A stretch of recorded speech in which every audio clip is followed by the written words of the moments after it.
Okay, there we go. So this is a presentation sponsored by the Minnesota ASALH branch, an educational presentation. Excuse me, I'm so glad you could all join us. I think most people here are members. Minnesota ASALH is a membership organization, so if you're not a member, join. The website, you can Google Minnesota ASALH, or it's asala-minnesotafl.org. I think most people here are members. My name is Mike Weddle. I met Leontyne Clay Peck a long time ago. We both lived in Cumberland, Maryland, the Queen City of the Alleghenies, a very historic town, an important transportation hub back when canal boats and steam engines were the way that people got around. Ms. Peck is she is a filmmaker. She's an author, an educator, and a family historian for the Clay family that you will hear a lot about. At some point during this call, we are going to put into the chat both a link where you can watch one of her movies about the Clay family, and also some information about how to obtain her books. They are available on Amazon. If you don't want to line Jeff Bezos's pockets, you can also get them directly from the publisher. So let me work on. I'm going to spotlight you, Leontyne, and let me get our PowerPoint up.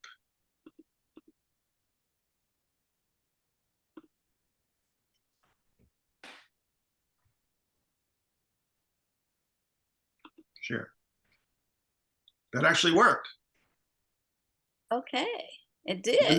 Does that look correct? It does. Okay, I'm going to shut up now. We want to listen to Leontyne Clay Peck. Okay.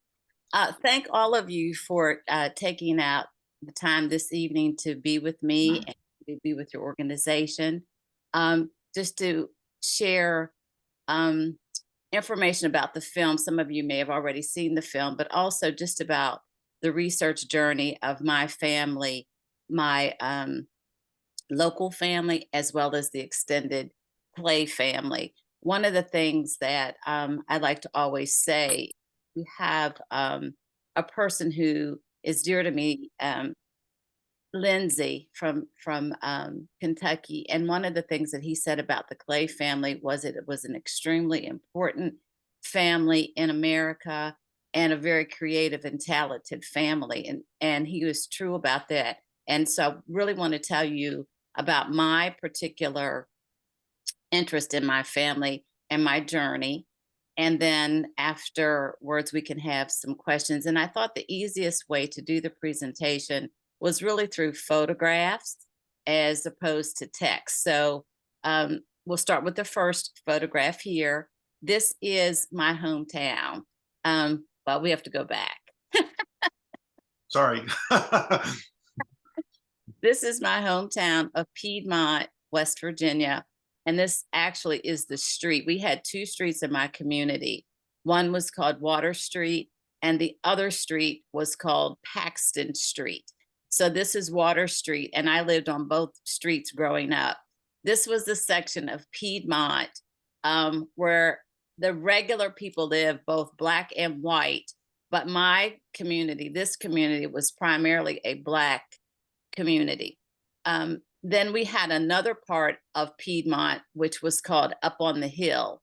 And people that ask me, they ask me all the time. I understand that Dr. Henry Louis Skip Gates was from Piedmont also. And he is from Piedmont, his family's from Piedmont, but he was from Up on the Hill. And my father always called Up on the Hill the uppity, that's where the uppity Negroes live. So, but they would always come to Water and Paxton Street.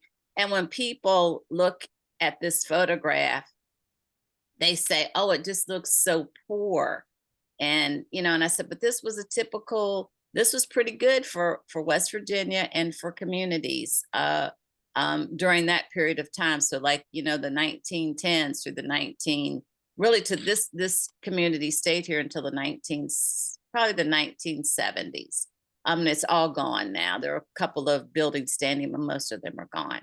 We can go to the next slide.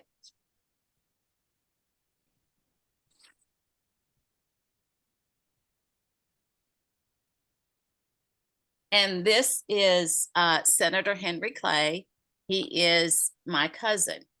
And let me tell you how I became really interested in my family history. I was in the fourth grade, and we were studying at the time history of America, and studying slavery. And so this particular picture, one very similar to this one, was in one of the history books, a younger Henry Clay and an older Henry Clay. And I asked my teacher, do you think I could be related to Henry Clay in the picture? And she said, oh, no, no, honey, I don't think so. And so I said, well, because we were studying slavery, do you think his family may have owned my family? And she said that, I mean, and she did it very, very softly, very nicely. That could have been a possibility. But that moment in time, that was a defining moment for me, because my family, we were the only family in Piedmont with the surname Clay. That was it, just my grandparents and their children. We were the only ones. And so, my other friends, they had cousins and aunts and uncles, but we didn't. So this picture really, when I was 9 years old, sparked my attention. And go to the next slide. And this is Piedmont Elementary School. This is where I first thought about of Henry Clay. We walked to school every day. We walked home from school, and all of my siblings, we all attended this school up until it went to the sixth grade. But this is where it all started. The other thing that I think is interesting that I want to share with you about this particular elementary school, when I attended it, it was called Piedmont Elementary School. But when it was established, it was called the Davis Free School. And it was named in honor of Henry Gassaway Davis, who was actually a native of Maryland, but had moved to Piedmont. He was a senator, a U.S. senator, a self-made millionaire. But the key point was with Senator Davis was that he met Henry Clay, Senator Clay, because he worked for the railroad, and he met Henry Clay. Henry Clay mentored him. So it always was very curious to me. And I always wondered if Henry Clay ever visited Piedmont, because they were good friends. So I just always, a lot of people don't know that history, and I always like to share that history. We can go to the next slide. Now, I didn't know anything when I started this journey 21 years ago. Anything about John Clay. I did not know that my family was even from Virginia. I thought my family was from West Virginia. So 21 years ago, my grandmother, and you'll see a picture of her a little later, she transitioned, and my aunt asked me to write her obituary. And I just assumed that my grandmother was, born in Piedmont. And she said, no, she was actually born in Madison County. And when my first daughter was born, we lived in Washington, D.C. My grandmother came to visit me. We had a little bourbon, she was teaching me how to become a mother, the do's and don'ts. And so it was the first time that I really had seen my grandmother as a woman. And I was asking her about her family tree. And she had been an orphan, so she didn't have a lot about her tree, but she had quite a bit about my grandfather and his family. So she told me a little bit about that. So when I started the research, it took a long time to actually get to, and I'm going to go through the process to getting to John Clay. If you can take your cursor, can you take your cursor and just point it, to John Clay, and then move down below where you see William Mitchell Clay. Well, William Mitchell Clay, that is my line. And then if you go over, you'll see Mitchell Clay and Phoebe Belcher right underneath. You'll over all the little, yes, that's my line. The next one over, you see William Mitchell Clay, and under him, but move over a little bit. It's to my left. Yeah. and you'll see that. So I started to study a little bit and get involved with the family tree, but this tree came very late to me. This was not the very beginning one. Okay, you can turn.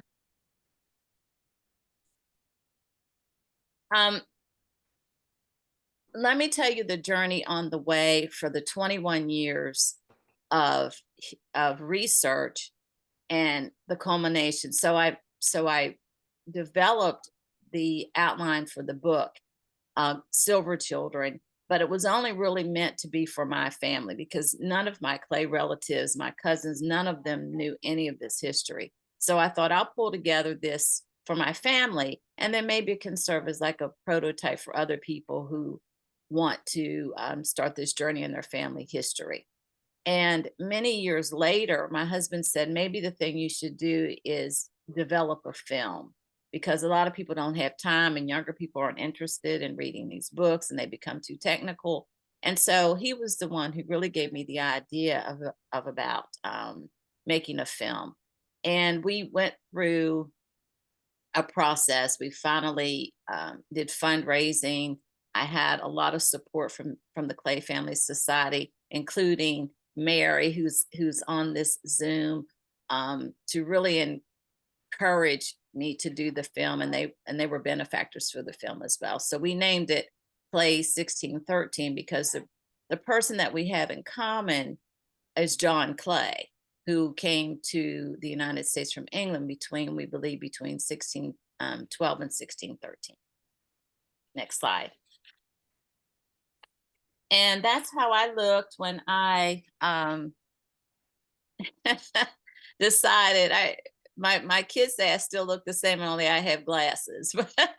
So that's how I looked as a kid in Piedmont, West Virginia. There.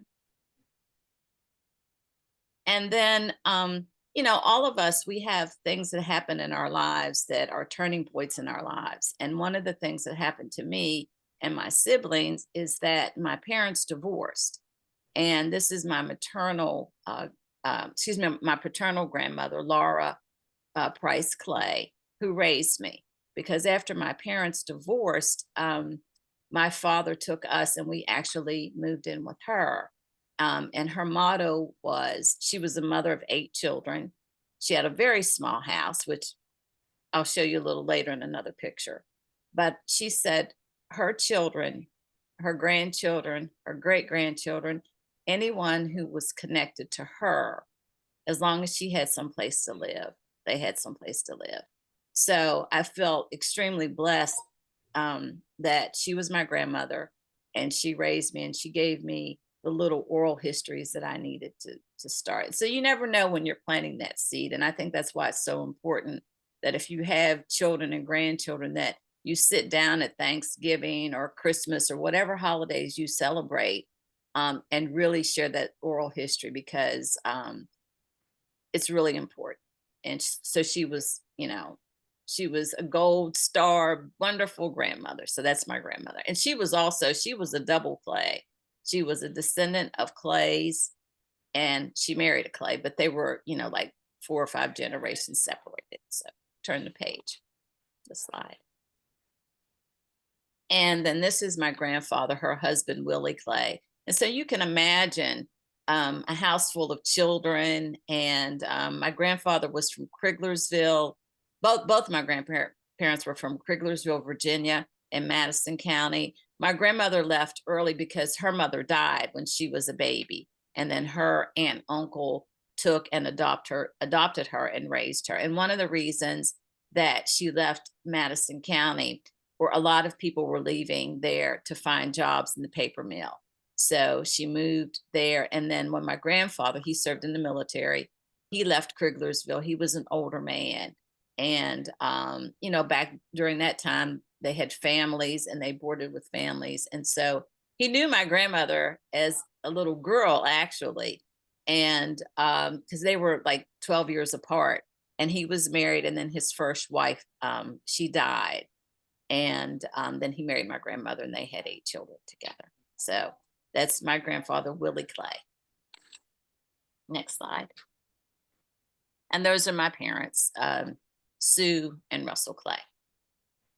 And my mother now lives with me. My mother's 87, and my father has transitioned. So that's my parents.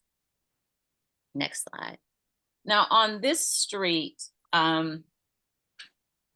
this was Paxton Street. So this was the other street. And where the lady is standing, the young lady is standing, that structure, that total structure, it was like two sides. That's where I lived. That's where I grew up. And so it was a predominantly, as I said, Black community street. You wouldn't think that there was a lot of fun on that street, but there were lots of kids, a lot of, one of the things that I remember the most is that people from the farmers would come and they would bring their produce and park it in the middle of the street. And that's how we got fresh produce. We didn't really have stores to go to. And when I tell young people these stories, they just don't believe me. They say, Leontyne, you're too young to know that. And you just have no idea how old I am. But that's how we got a lot of our fresh produce. And some of the families that lived there, I like to share the names because those families, we were close neighbors, and we're still very close. And many people intermarried. So there were the Cliffords and the Twymans and the Greens, the Washingtons, the Allens, Taylors, Colemans, and the Garlands. And the Colemans, that's the family that's connected to Henry Louis Gates. His mother was a Coleman.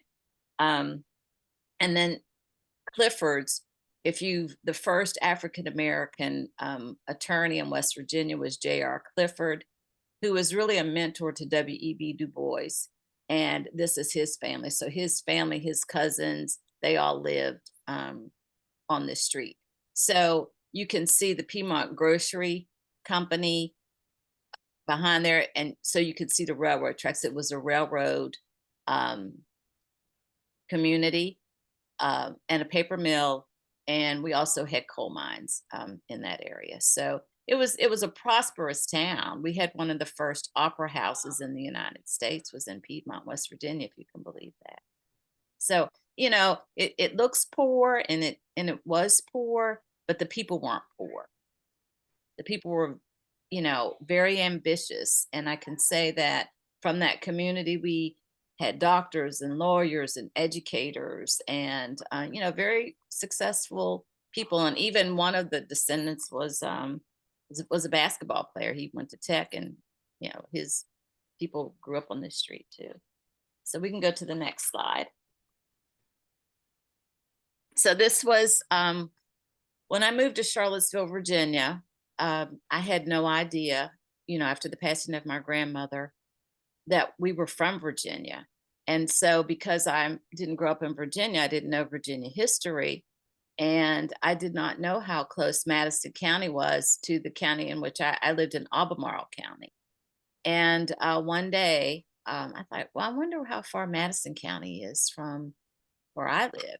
And as it turned out, it was just 25 minutes away.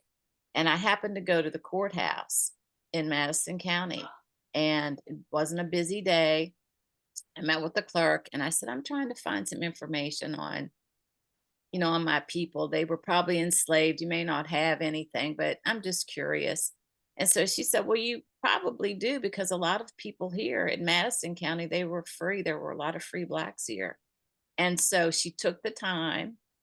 We went back into the records room, and I remembered my great-grandfather's name because my grandmother had told me his name was Washington Clay. And so I gave the name to the clerk, and when she pulled out the record, it was a record of his wife, and I didn't know his wife's name, and then the name of their parents because they were married. And I just started crying because I felt like I'd hit the jackpot and that I had returned home. And not only was it very emotionally moving for me, but it was like my relatives said, we have some work for you to do. We've been waiting for you. And I know a lot of people who do this type of research say the same thing. So that's when it started, was and that's where I live. So, and I made many, many trips to Madison County. I still go to Madison County. So we can go to the next slide. Now, when I went to Madison County, you know, I I didn't know even where to start. And so the clerk said, "Well, we have a lady here, and her name is Lottie Banks, and Lottie Banks knows everyone in the county, knows all the history. So let me tell you where she lives." And these are country people. If this happened in the city, I would have probably been shot because I just went up and knocked on people's doors. And so I went to Mrs. Banks' house, and she didn't know me from Adam. And she's a farm lady, so she had chickens in the yard and dogs and cats, and she came out on the porch, and I introduced myself to her and what I was doing. She said, "Well, come on in and have some coffee, and I'll tell you all about your family."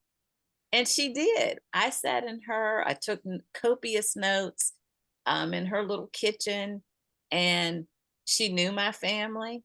Um, she told me the men in my family were cheapskates. So she was just honest, and she let me come back several times. So she was the first person that was a connection between me, and I always say the paper that was in the courthouse, because she put the flesh. And that's really what I've always been interested in research, is I want to see the flesh, the people who are here now, because we represent the people who were here in the past. So she was a really important and very lovely lady, Mrs. Lottie Banks. Next slide. And so shortly after that, and this was in 2005, I started to do more paper research, and I found a lady. Her name was Virginia Cook, and I asked her, and she said, "Well, we have an organization called the Clay Family Society. If you'd like to come and talk to us, maybe some people can help you." And I said, I would love to do that. So in Chesterfield, Virginia, I went to the first Clay Family Society. But prior to that, my younger daughter was playing AAU basketball, so I spent a lot of time. She played on a team in Roanoke, so I spent a lot of time in Roanoke, Virginia. And I said to Ginger, I said, "Well, I have to come to Roanoke." And she lived not too far from Roanoke. "Can we meet there?" And she said, "Yes." So that's where we met. And you can't really see the painting that I have in my hand. But the painting says, "This is a little clay teapot." And so we're both clay descendants. Now, Ginger, and I have a little more information that I'll share with Bob, he'll find this interesting. Hmm. She said, "You'll be the only Black person in our society." So I said, "I'm okay with that." She said, "But we'll be nice to you." And I said, "Okay, I'm okay with that." So when I went, a lot of people thought they knew the story of Chance being kidnapped by Henry the Elder. So they thought that perhaps I was a descendant of Chance, and so they thought I would be native because they were native, of course. So for a while, and I thought, well, maybe I am, I don't know. But that was, and I'll read this a little bit later with another slide. But Ginger was one, because Ginger did have native ancestry. Next slide. And so I went to the reunion. So the four people on the right, even the ladies sitting down, they are Clay descendants, and the other ladies, and the ladies are the spouses of the gentleman. But that was my first meeting. I didn't, when I was in Madison County looking at the records, I didn't expect to see my great-great-grandfather, Henry Clay. I expected him to be just colored or black, but it said mulatto. And so I thought, oh, well, that's another twist in my research. I didn't expect that. So if he was mulatto, I probably have some white ancestors or some white relatives out there. And at that point in time, I had not done any DNA. So I didn't know. But we kept on. This was in 2006. So this was the picture that we took there. And I gave a presentation, and I'm really glad that I did because so many people helped me along the way. Next. And this story and the connection to this family, I had a friend, Julian Burke, who helped, and he was like the president of our local genealogy society. And he said, I think that I've found a connection to some of your other relatives in Washington, D.C. And so the lady that's sitting in the front, sitting down, and I have my hand on her shoulder, her name is LaRue. And so she lived in Washington, D.C. I contacted her and I said, I think we're relatives. And so she said, no, honey, I think you have the wrong person. So I said, were you Clays? And she said, yeah, my father was a Clay. I was a Clay. But my father's family, they were from this little teeny town in West Virginia. No one's ever heard of it before. And I said, what was the name of the town? And she said, well, the town's called Piedmont, West Virginia. So I said, well, I'm from Piedmont, West Virginia too. And as it turns out, LaRue's father, his name was James Henry Clay. And his mother ended up raising my grandmother in the Clay family. And so they had been in Piedmont many times as children and grew up, with all the relatives. And of course, they were older than me, but, my grandmother knew them and they knew my grandmother. So they had a reunion and they invited me to their reunion. And then we had a reunion together. But this is one of the best, putting the flesh, on the history was just so exciting. Now LaRue has transitioned, and I think just the top two in the middle are still with us, but she's gone since then. Next picture. Okay, and so this is when, and before I talk about this, I just want to read something to you. And it says, free in chains. Okay. Those of you who have read my novel, Free in Chains, will be interested to know that a descendant of Rachel Finley contacted me and shared his family photo with me. He is descended from Melinda, granddaughter of Judy, and a great-granddaughter of Rachel. He proved his Indian heritage by DNA. In addition, I learned that James and Chance were not teenagers, as I thought they were, but were only 6 and 8 years of age when they were kidnapped by Henry Clay the Elder. Their ages were recorded in the Henrico County Court in 1712. So this came from this document I've had for years. It came from Mary Kegley, and it was talking about the family of Bob Fitzgerald, and then here was the book. So I've had all of this information, and that's why I'm so excited to meet Bob. And then Mary sent me a handwritten note about how excited that she was.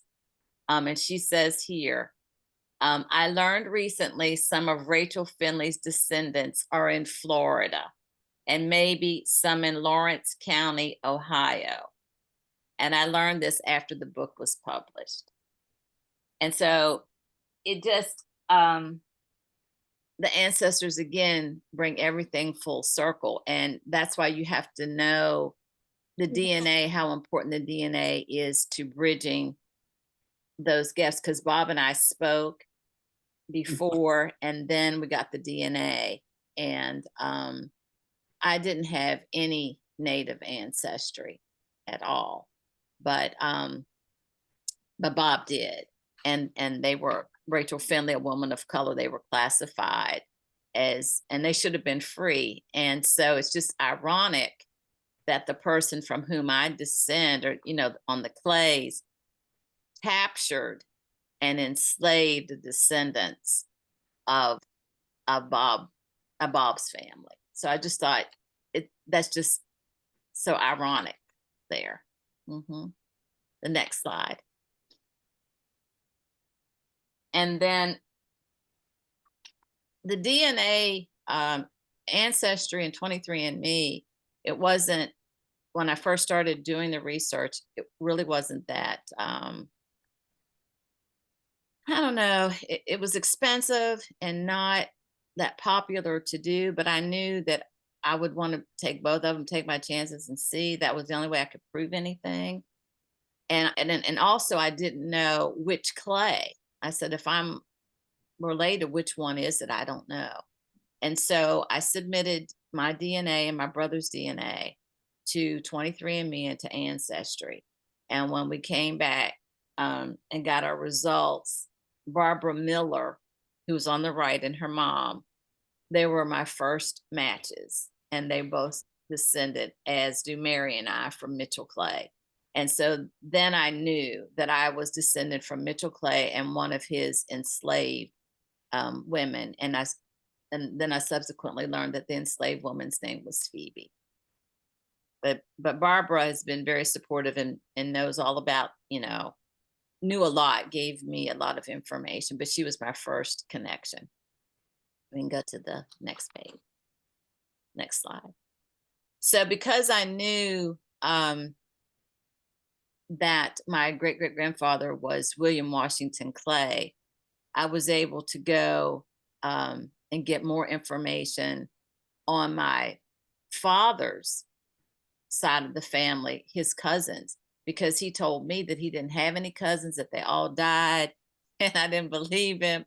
And I said, no, I don't think they all died, Daddy. Some of them had to be alive.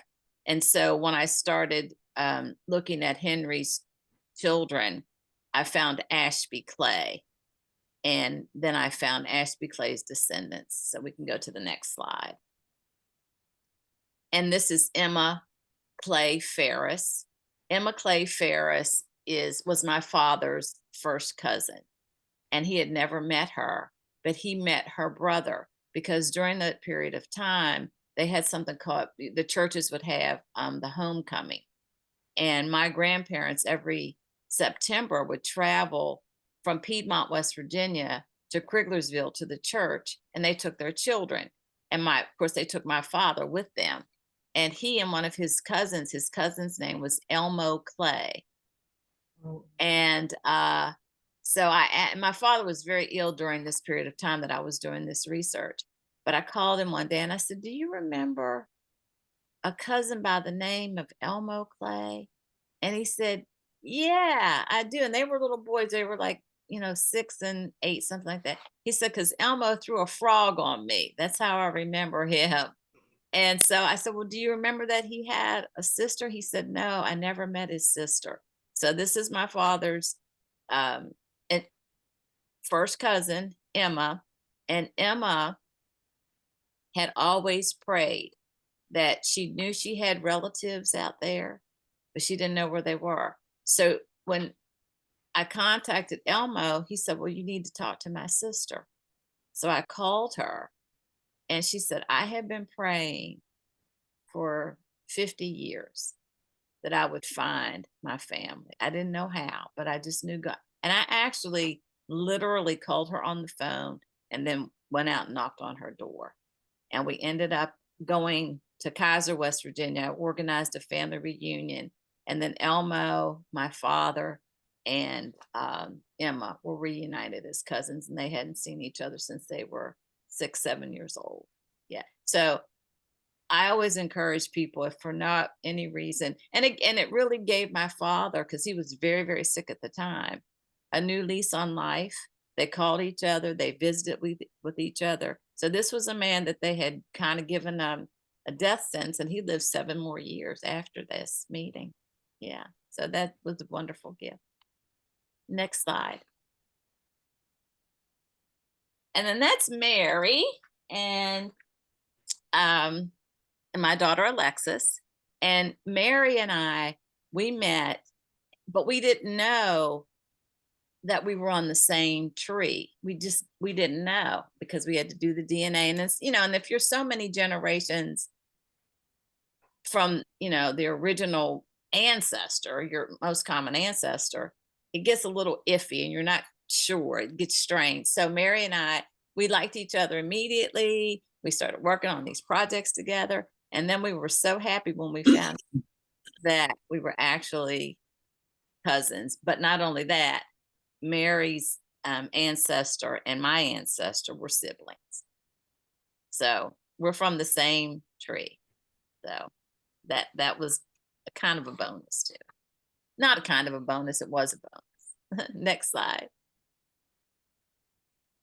Well, and I definitely had to make a trip to Kentucky, because that's where all the well-known Clays, the most famous one, Muhammad Ali, Cassius Clay.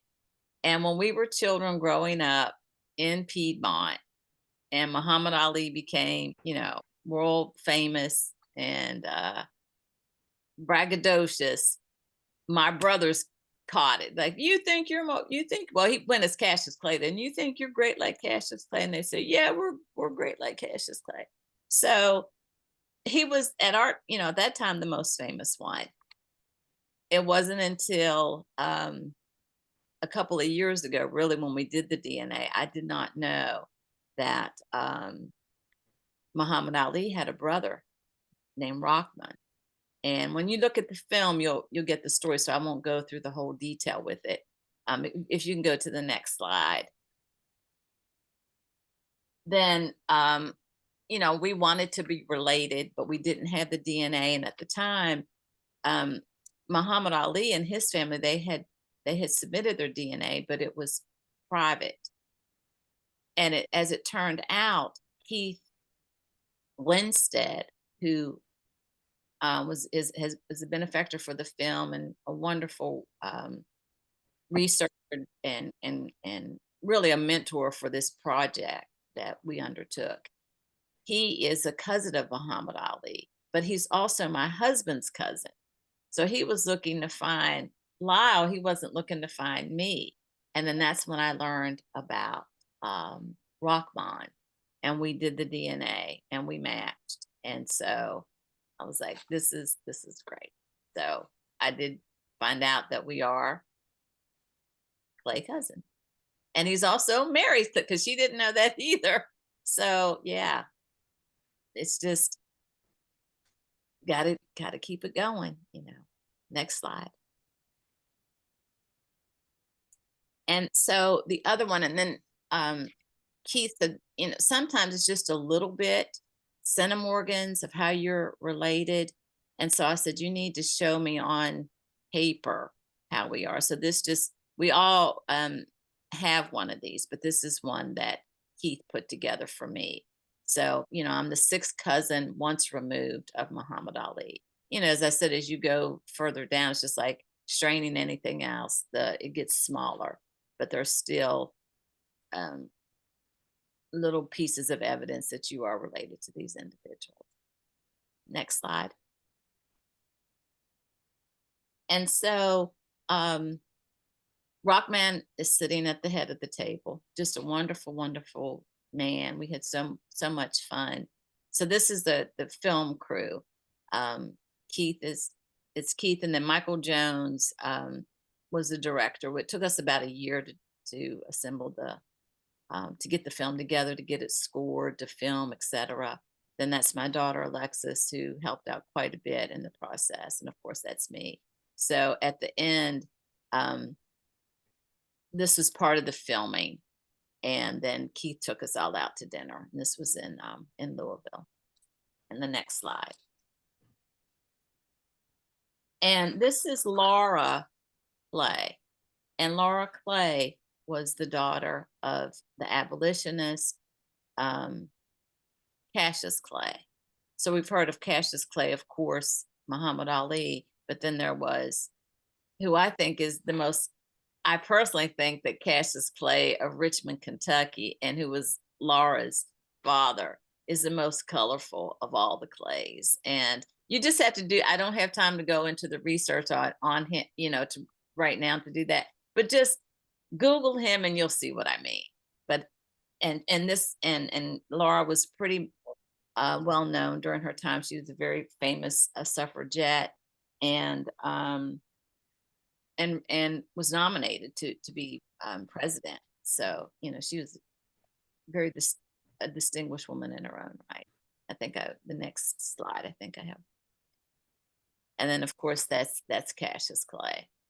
So again, out of all of them, if you could go back in time and interview, he would be the one I'd want to interview, is this particular Clay, Cassius Clay.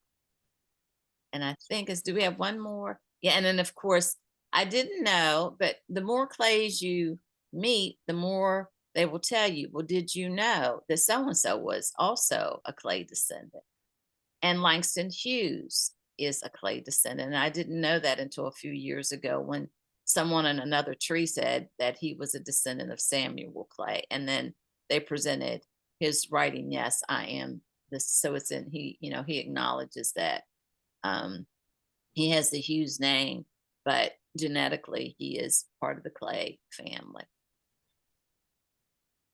And I think we have, his relationship chart. So you can see Samuel Clay Jr., and then you can see how the name changes and his connection on my line. So that's it, I think. And then finally, like a full circle, I was able to premiere the movie in Lexington. And then they had we called it Clay Day, Clay Family Day, at Ashland, the estate of Henry Clay. And so here are a few of my Clay relatives. And each of us descends from one of a different Clay. I think two of us were Mitchell, and then some were Cassius, some were Henry.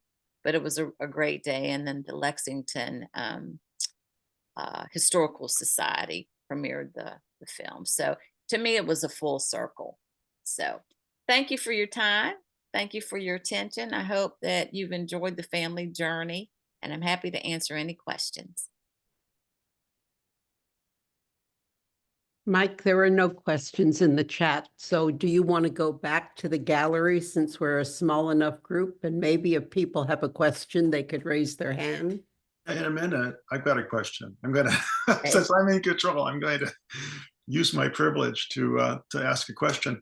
I've never done genealogy, but my brother has at different times. And one thing that I didn't see a lot of were church records, parishional rolls, cemetery rolls, things like that. Does that play a large part in this, or is it mainly vital statistics that were helpful? For my particular research, there were church records, especially when we did Madison County. And so the church records there, and the church is still is there, plus a cemetery, both near Syria in Madison County. So I used a little bit of their records, but in my research, I didn't use a lot. I used a lot of vital records, but I know people in research and in the Clay family, they have used church. And one of the reasons that I used and to look Silver Children was I did get a Bible from Stephen Clay, and he identified the Black children, or the children who had been enslaved, but they were mulatto children, as the Silver Children. So there was a designation. Oh, can you go get me my charger? I'm losing power. Thank you. And thank you so much for your presentation. I am going to put us on gallery view and open this up for questions. We're still recording. So if anyone has questions, please. I don't have a question, but I don't have a question, but I have a comment. And the comment, Leontyne, is that we are cousins. And, oh yeah, and I can tell you, I spoke with you a few years ago, but at that time I didn't have it all together. And I think you were talking about asking about Washington Clay, and I didn't know the linkage, but I'll tell you how I think we're related. My earliest ancestor, at least the one that I regard in this research, is Rachel Finley. Mm-hmm. And Rachel Finley was born in 1754 in Chesterfield County. And it was her grandmother, who was Chance, and it was her grandmother that Henry Clay brought back from someplace in the Carolinas and put him in not Rachel, but Chance, in the slave pen with her brother. And years later, let's say 1772, Henry Clay had passed, but his slaves, or the enslaved people, were still around, and they were listed as mulattoes, Negroes, blacks, and Indians. And Rachel was listed in there as a mulatto. That's not surprised, because they were all under the Clays, and they did a lot of back and forth. I mean, there were no restrictions, but how they spent their time. So a good many of the enslaved people were related to a Clay. In 1772, in Williamsburg, they had a freedom suit where the Clay descendants went to court. They found a lawyer, like somebody from the ACLU, and they proved that they should be free, because there had been a law in the Commonwealth that you couldn't bring a Native American from out of the Commonwealth and enslave them. And that's what they had done with Chance. So in 1772, the Clay slaves, let's say, at least this group, won their freedom, and they all were supposed to go free, except Rachel and her daughter were taken by Mitchell Clay to what was called the frontier. And he took them to the frontier, which is, I think, an area called Clover Bottom. Yes. And he sold them to John Draper. I have a copy of the bill of sales. You probably have. I got it from Mary Kegley, who was my partner in crime on all this. And so he sold Rachel and her daughter Judy. It's believed that Rachel was probably pregnant also at the time. So then after that, Rachel is then with the Drapers, and Mitchell Clay is going off with his family, going elsewhere, still with slaves as well. And so my thinking is that the intersection between us is through Mitchell Clay or someone else back in Chesterfield on the Clay homestead. And so when I take the DNA test, I have people that show up as Clays, fifth cousin, eighth cousin, and whatnot, and they are of all hues. Mm-hmm.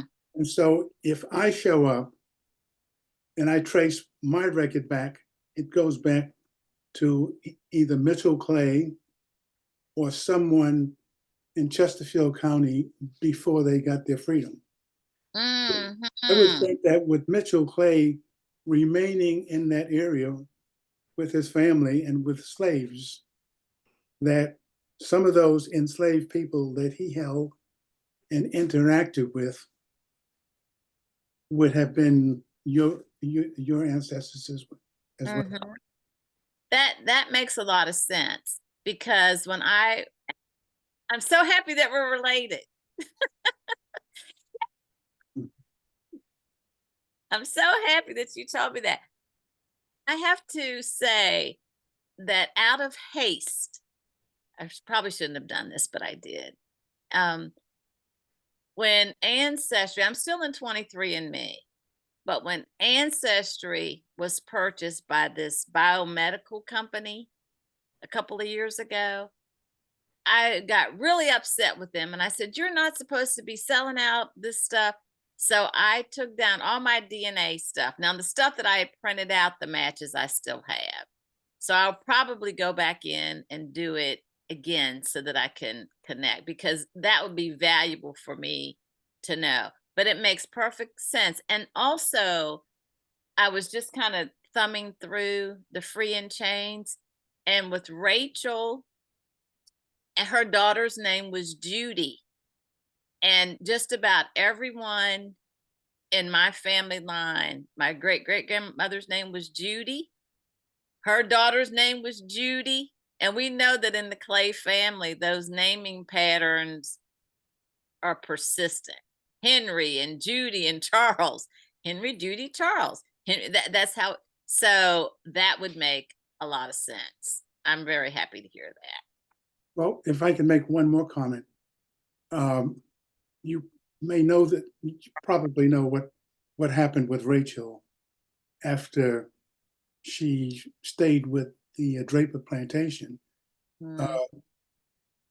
She went back and forth in the court in Louisville around 1810 to 1815 or so, and they allowed her to take her case back to Powhatan. 1820, Rachel Finley wins her freedom, and because Rachel Finley won her freedom in 1820, her children and grandchildren that were still being held by slaves by the Drapers at that time, they also won their freedom. And so the society, there's a women's group at the Library of Virginia that honors women every 10 years for a remarkable achievement. And Mary Kegley and I were invited to come down and receive a plaque in Rachel's name and to give Rachel's account. But I think that Rachel may have been one of,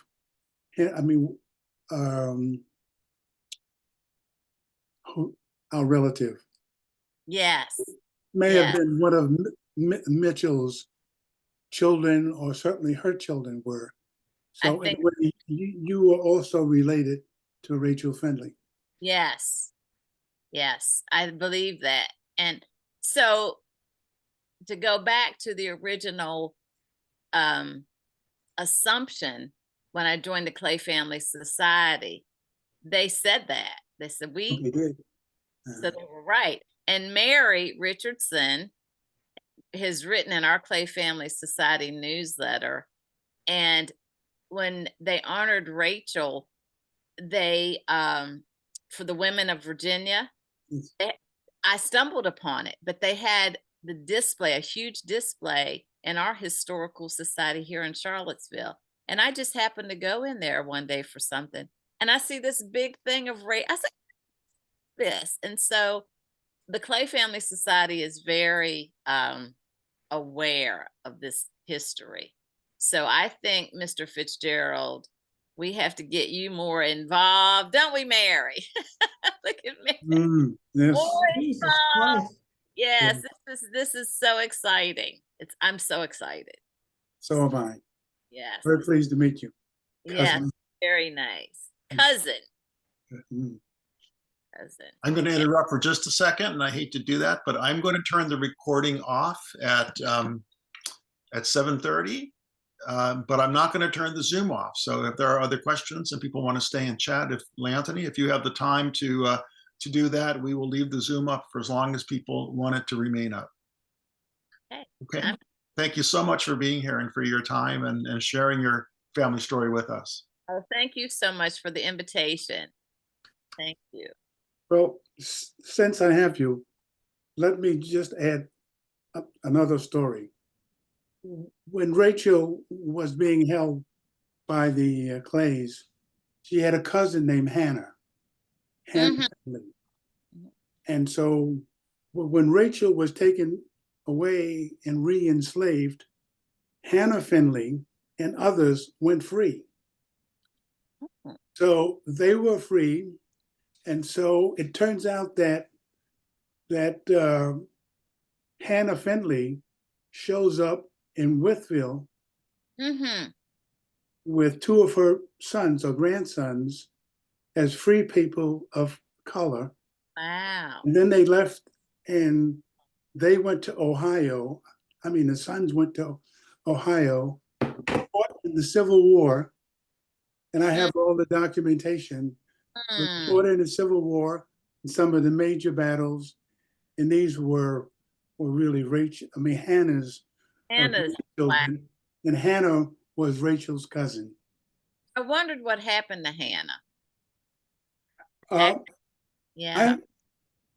I'm going to get your link and I'll send you Hannah being counted in a census when she's in her 60s or 70s, rather.